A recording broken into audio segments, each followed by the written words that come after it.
नमस्कार, स्वागत है आपका परत दर परत व्यू चैनल में। मैं हूं फिलहाल बेंगलोर में और आज जो विश्लेषण का जो विशेष मुद्दा है वो है रानिया का कौन बनेगा राजा। आज रक्षाबंधन पर्व है, इस पर्व की आप सबको शुभकामनाएं। लेकिन सियासत में जो रक्षा सूत्र हैं, जो विभिन्न सियासी दलों के जो धागे हैं वो ढीले होते जा रहे हैं और कुछ धागे तो ऐसे हैं जिनमें गांठें पड़ गई हैं और वो कभी भी छिटक कर टूट सकते हैं। कहा है ना कि रहीमन धागा प्रेम का मत तोड़ो छिटकाए, टूटे से फिर ना जुड़े, जुड़े गांठ पर जाए। तो अब देखना ये है कि आगे क्या होता है। सिरसा ज़िले की रानिया विधानसभा सीट जो कि हॉट सीट बनती जा रही है आगामी विधान चुनाव को लेकर के, और अब क्या होता है इस सीट से पहले, इस पे जानने से पहले कि रानिया का राजा इस बार सियासी राजा कौन होगा, तो उसको जानने से पहले ये वीडियो देखिए और जब ये वीडियो आप देख लें तो फिर चर्चा करते हैं।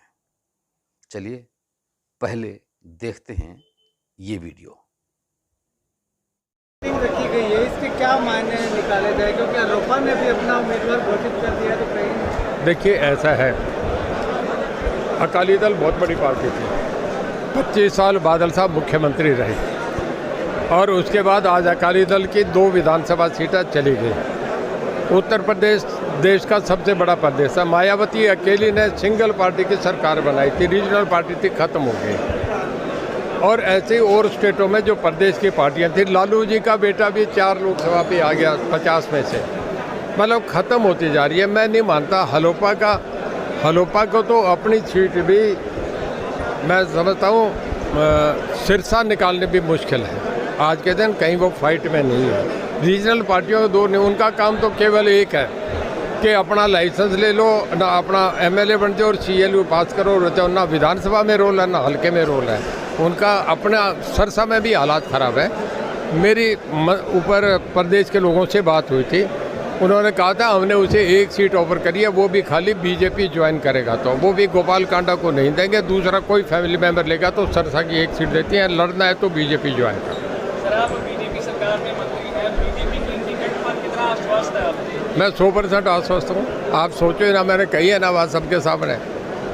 तो सब आज की मीटिंग रखने का उद्देश्य क्या है मुख्यतः? देखिए, मैं सारे लोगों में जाऊँ, फिरूँ, घूमूँ, करूँ, इतना एक टाइम में मेरा तय हो गया ना, सब में हो गया। अब मैं गाँव के प्रोग्राम बनाऊँगा, जाता रहूँगा, करेंगे।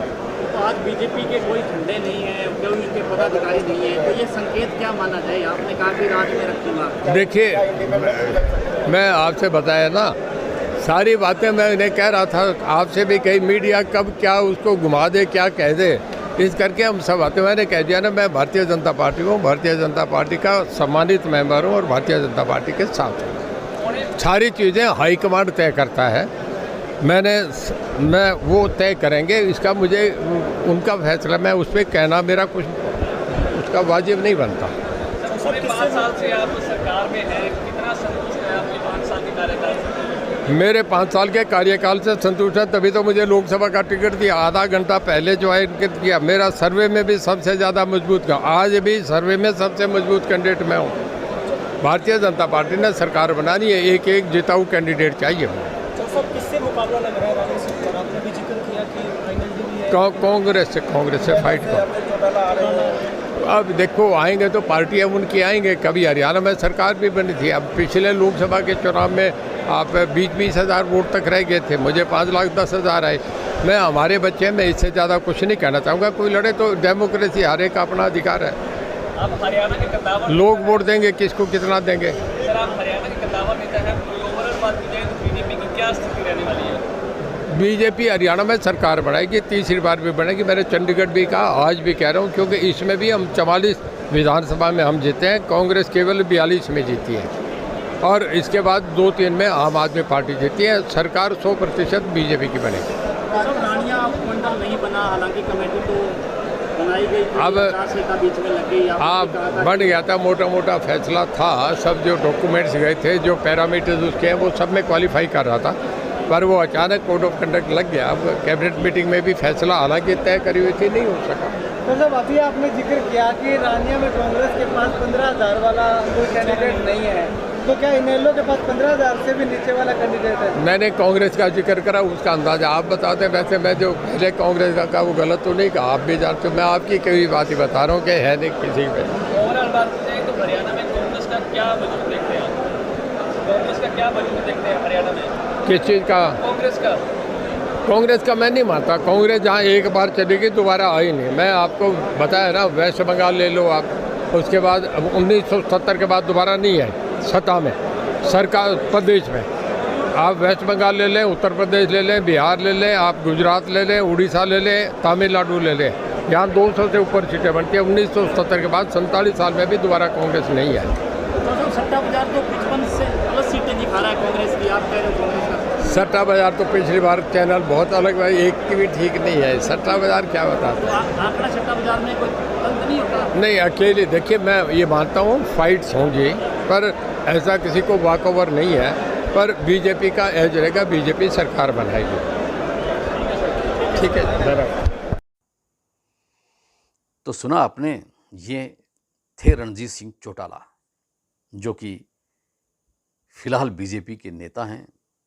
बीजेपी में हरियाणा सरकार में जेल मंत्री हैं, ऊर्जा मंत्री हैं, और वो 2019 में विधानसभा के चुनाव जब हुए थे तब निर्दलीय प्रत्याशी के रूप में चुनाव लड़े थे और जीत भी गए थे, विधायक बने थे। वो कांग्रेस में थे, लेकिन कांग्रेस ने उनको टिकट नहीं दिया, तो इसलिए उन्होंने निर्दलीय चुनाव लड़ा। इतना ही नहीं, 2024 में जब लोकसभा चुनाव हुए तो हिसार लोकसभा सीट से उन्होंने बीजेपी प्रत्याशी के रूप में चुनाव लड़ा, लेकिन वो पराजित हो गए। और पराजित होने के बाद उन्होंने आरोप भी जड़ दिए कि हरियाणा के जो कुछ 4-5 बड़े नेता हैं उन्होंने भीतरघात करवाया, जिसकी वजह से वो पराजित हुए हैं।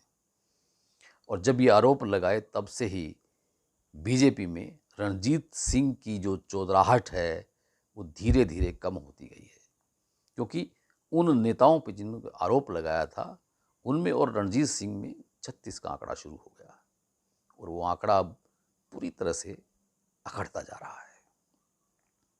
यही वजह है कि अब रणजीत सिंह सोच रहे हैं कि इधर जाऊं या उधर जाऊं। इस बीच हलोपा के सुप्रीमो गोपाल कांडा ने एक नया तरकश निकाल दिया है कि जो कि सिरसा के विधायक हैं गोपाल कांडा, और एनडीए के घटक हैं हलोपा, और उनके छोटे भाई गोविंद कांडा जो बीजेपी के वरिष्ठ नेता हैं। गोविंद कांडा के बेटे धैर्य कांडा को हलोपा का उम्मीदवार घोषित कर दिया गया रानिया विधानसभा सीट से, और उसके बाद तो रणजीत सिंह पूरी तरह से तिलमिलाए हुए हैं। और उस तिलमिलाहट का नतीजा ये निकला कि रणजीत सिंह ने रानिया में आज अपने कार्यकर्ताओं की फौरन मीटिंग बुला ली, और उस मीटिंग में जो उन्होंने बोला उसका जो लब्बो लुआब निकला, जो बागी तेवर जो उनको दिखाई दिए, उससे लगता है कि अब उनमें और बीजेपी के बीच 36 के आंकड़े बढ़ते जा रहे हैं। और इतना ही नहीं कि उन्होंने उस कार्यकर्ता मीटिंग में बीजेपी के किसी नेता कार्यकर्ता को आमंत्रित तक कभी नहीं किया, और न ही बीजेपी का झंडा और डंडा लगाया।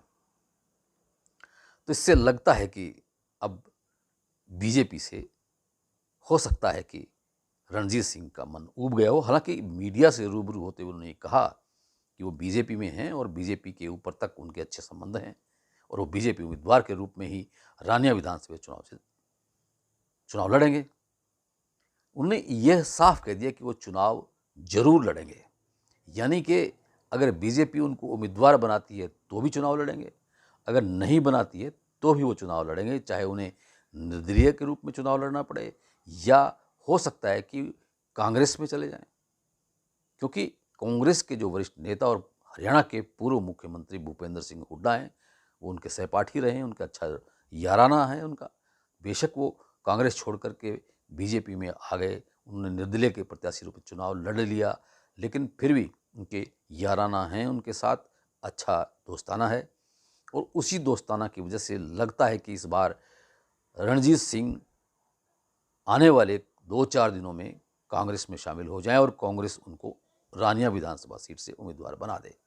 लेकिन सवाल उठता है कि अगर उनको रानिया विधानसभा सीट से उम्मीदवार बना जाएगा तो उनका क्या होगा, जो हाल ही में कांग्रेस में आए हैं या पिछले कुछ दिनों से, महीनों से, सालों से वो कांग्रेस में अपनी किस्मत आजमा रहे हैं, टिकट के लिए ताबड़तोड़ प्रयास कर रहे हैं, जिनमें से रानिया के सबसे पहले एमएलए बने 2009 में इनेलो की टिकट पर कृष्ण कंबोज, जो बाद में जेजेपी में चले गए थे और अब फिर कांग्रेस में शामिल हो गए हैं।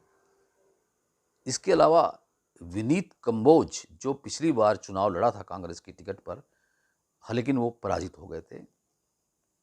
एक पत्रकार सर्वमित्र कंबोज हैं, जो वरिष्ठ पत्रकार रहे और यूट्यूब के मसला उनका चैनल रहा है और वो खूब मसले उठाते रहे हैं राजनीति में आने से पहले। लेकिन अब वो चूँकि रानिया विधानसभा क्षेत्र के गांव मोजदीन के रहने वाले हैं, हालांकि वो करनाल में रहते हैं, लेकिन उन्होंने भी कांग्रेस ज्वाइन कर ली और वो चुनाव लड़ना चाहते हैं।